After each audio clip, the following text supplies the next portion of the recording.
અંતિમ દિવસે આજે ભાવનગરના 13 વોર્ડના 52 ઉમેદવારશ્રીઓ વિજય વિશ્વાસ સંમેલન સાથે વિજય સંકલ્પના સહકાર સાથે આજે 52 ઉમેદવાર અમારા 12 ને 39 શુભ મુહૂર્તે આજે ફોર્મ ભરવાના છે. ભાવનગર મહાનગરના પ્રજાને હું નતમસ્તકે વંદન કરું છું કે 1995 એટલે છેલ્લા 30 વર્ષથી ભાવનગરની પ્રજાનો પ્રેમ, સ્નેહ, હૂફ અને લાગણી એ ભારતીય જનતા પાર્ટી ઉપર રહી છે.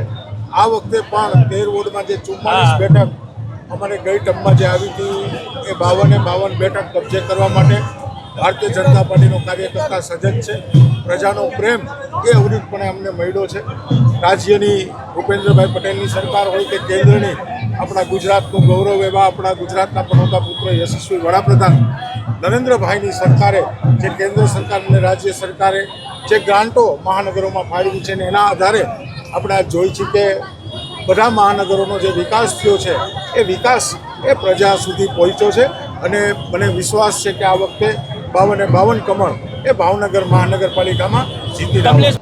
દેશનું અડીખમ અને વિશ્વનું નેતૃત્વ સમગ્ર ભારત વર્ષના સપૂત અને આપણા ગુજરાત એવા નરેન્દ્રભાઈના નેતૃત્વની અંદર ભારતીય જનતા પાર્ટી હંમેશાના વિચારો અને વિકાસને લઈને જતી હોય છે. ત્યારે રાજ્યમાં સ્થાનિક સ્વરાજ્યની ચૂંટણીઓ કે આજથી આ છેલ્લો દિવસ છે ફોર્મ ભરાવાનો. સમગ્ર રાજ્યમાં ફોર્મ ભરાઈ રહ્યા છે. માની નીતિન નવીનજી રાષ્ટ્રીય અધ્યક્ષશ્રી, આપણા ગૃહમંત્રી અને ગૌરવ આદરણીય અમિતભાઈ શાહ એમનું નેતૃત્વ, માની મુખ્યમંત્રી ભૂપેન્દ્રભાઈ પટેલ અને અમારા નવનિર્વાચિત પ્રદેશ અધ્યક્ષ જેમણે ખૂબ કસરત આ ચયન પ્રક્રિયામાં અને ભારતીય જનતા પાર્ટીના કાર્યકર્તાઓને સક્રિય કરવા માટે એ આવ્યા ત્યારથી લાગ્યા છે એવા જગદીશભાઈ વિશ્વકર્મા, નાયબ મુખ્યમંત્રી આદરણીય હર્ષભાઈ સંઘવીના નેતૃત્વની અંદર આજે સમગ્ર રાજ્યમાં ફોર્મ ભરાઈ રહ્યા છે.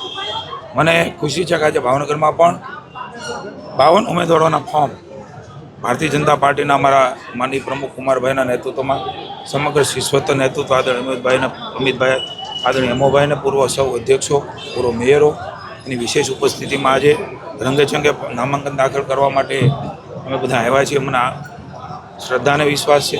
7મી વાર આપ સૌને પણ એકવાર કહું છું, સમગ્ર રાજ્ય પણ ભારતીય જનતા પાર્ટી જીતવા જઈ રહ્યું છે અને 7મી વાર ભાવનગર મહાનગરપાલિકા જનતા જનાર્દનના આશીર્વાદથી, કોઈ અભિમાનનો અહંકાર નથી. અમે કરેલા કામ, લોકજીવનની અંદર થયેલો બદલાવ, એમના વિસ્તારમાં થયેલો બદલાવ, આપ સૌ પણ અહીંના પત્રકારો છે, આપણા ઘરની આસપાસ થયેલો બદલાવ એ માત્ર ને માત્ર ભારતીય જનતા પાર્ટીના શાસનની અંદર થયો છે.